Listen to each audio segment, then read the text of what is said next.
वाडा तालुक्यातील कोणसई गावात अनधिकृतपणे सुरू असलेल्या सुतळी बॉम्ब निर्मिती कारखान्यात भीषण स्फोट होऊन 2 कामगारांचा दुर्दैवी मृत्यू झाला असून 4 महिला गंभीर जखमी झाल्या आहेत। या घटनेमुळे संपूर्ण परिसरात खळबळ उडाली असून शासन, पोलीस आणि प्रशासकीय यंत्रणेच्या कार्यपद्धतीवर गंभीर प्रश्न उपस्थित झाले आहेत। मिळालेल्या माहितीनुसार कोणसई ग्रामपंचायत हद्दीत वसंत शिवराम नाईक यांच्या शेतघराच्या जागेत पत्र्याच्या शेडमध्ये गेल्या 4 महिन्यांपासून हा अनधिकृत फटाके कारखाना सुरू होता। कोणती परवानगी, नोंदणी किंवा सुरक्षा व्यवस्था नसताना येथे सुतळी बॉम्ब तयार करण्याचे काम सुरू होते। या ठिकाणी सुमारे 35 महिला रोजंदारीवर काम करत होत्या।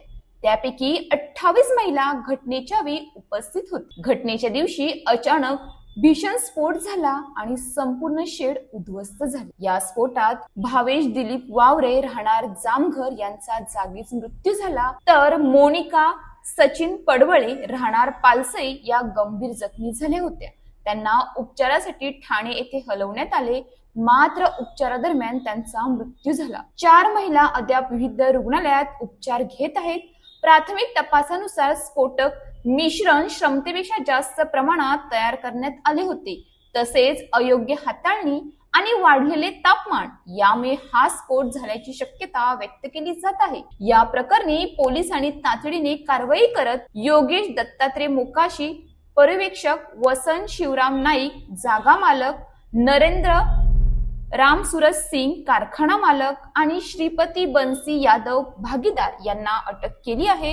त्यांच्यावर भारतीय न्याय संहिता BNS अंतर्गत मनुष्यवधासह विस्फोट अधिनियमा अंतर्गत गंभीर गुन्हे दाखल करण्यात आले असून न्यायालयाने त्यांना 3 दिवसांची पोलीस कोठडी सुनावली आहे।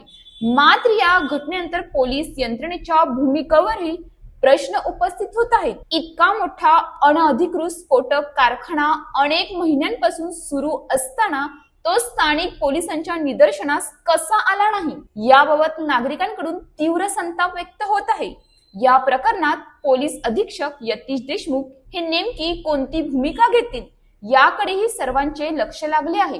त्याचबरोबर जिल्हाधिकारी या प्रकरणात काय तपास आणि कारवाई करतात, दोषींवर तसेच निष्काळजी अधिकाऱ्यांवर कोणती जबाबदारी निश्चित होते का, हे पाहणे अत्यंत महत्त्वाचे ठरणार आहे। संपूर्ण प्रशासनाच्या भूमिकेकडे आता नागरिकांचे लक्ष लागले असून कठोर कारवाईची मागणी जोर धरत आहे। दरम्यान परिसरात भीती आणि संतापाचे वातावरण निर्माण झाले असून अशा धोकादायक आणि अनधिकृत कारखान्यांवर कायमस्वरूपी नियंत्रण ठेवण्याची मागणी नागरिकांकडून होत आहे। नियम मोडणारे कारखाने जितके धोकादायक असतात, तितकेच धोकादायक त्याकडे दुर्लक्ष करणारी यंत्रणाही ठरते आणि त्याची किंमत शेवटी निष्पाप जीव देऊन चुकवावी लागते। अशाच ताज्या बातम्यांसाठी आमच्या न्यूज पोलीस रिपोर्टर चॅनलला लगेच सबस्क्राईब करा आणि बेल आयकॉन दाबायला विसरू नका।